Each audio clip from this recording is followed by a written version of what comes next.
Natotorete na ba kayo sa pagluluto o sa dami ng niluluto nyo ngayong Kapaskuhan? Well, this morning we will demonstrate to you how convenient, energy and time-saving it is to use Amerimaid cookware. Kasama natin ngayong umaga si Eloisa Carta of Amerimaid. One morning. One morning, Nikki. And this morning we're going to be cooking 3 dishes. Oh yes, we're going to show you paano magluto sa isang burner using one casserole. We call it the 6 quarts Dutch oven na 3 recipe o 3 putahe ang maluluto natin within 25 minutes, Nikki. Wow, 3 dito lang sa isang kaserola? Uy, sige, umpisahan na natin. Ang tawag namin dito, dome cover, pinakatakip. Okay. And this is our double boiler or inset casserole. Okay, gawin na natin yung leche flan. You already poured, ano to, yung caramelized sugar? Yes, gumamit lang tayo ng white sugar, but you can use brown sugar. And we caramelize this sugar without using water.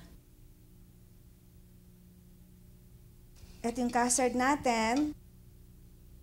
Ang idea namin dito, ma-encourage pati mga bata pagluluto.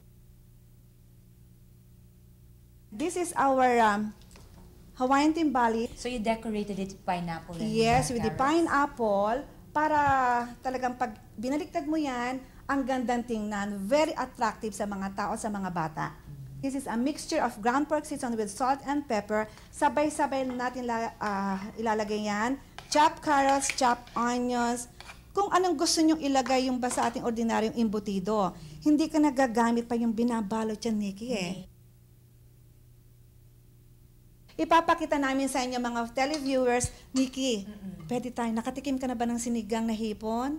Nang walang tubig? Walang tubig? Hindi pa. Meron bang gano'n? Oo, yun ang maganda sa ating Amerimaid. Pwede kang magluto ng sinigang na kahit bangos o hipon o baboy nang wala kang tubig na gagamitin. Hindi ba amazing? Oo, paano? Saan manggagaling yung sabaw nun? Tambak system lang yan, Nikki. Yung hipon natin, ilagay mo lang lahat dyan.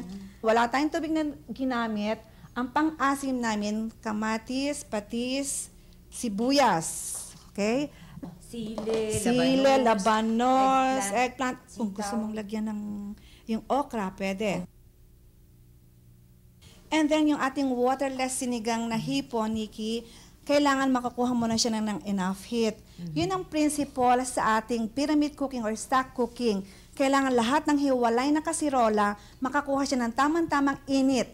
Mga 2 to 3 minutes may lalabas na steam. And then, ang kagandahan ng Amerimaid cookware, nagkakaroon tayo na tinatawag na water seal or vapor lock na yung lahat ng nutrients na kailangan natin, Nikki, andyan. Mag-umpisa na tayo maggisa.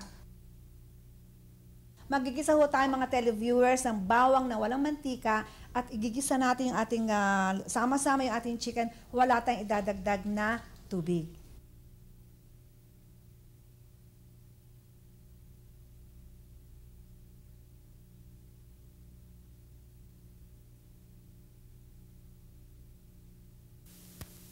Pag nailagay na natin lahat ng ingredients, isasabay natin, Nikki, yung ating leche flan. And then, itong ating Hawaiian timbali, dito sa ibabaw, 3 na yung putahe na luto natin sa ating 6 quarts Dutch oven. And then, saka natin tatakpan.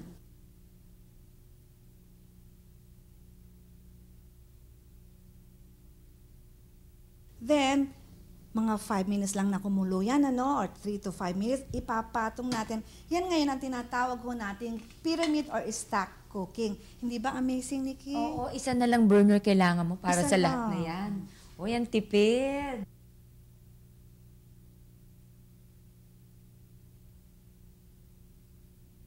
Papakita na natin sa'yo dahil very eager ka talaga sa kang audience natin, yung ating sinigang na hipon na walang tubig. Wow, may tubig na nga siya. May sabaw na siya. At tingnan mo yung ano, At yung, talagang- yung amoy ng Ang ating sarap. Ang sarap ng amoy. sinigang.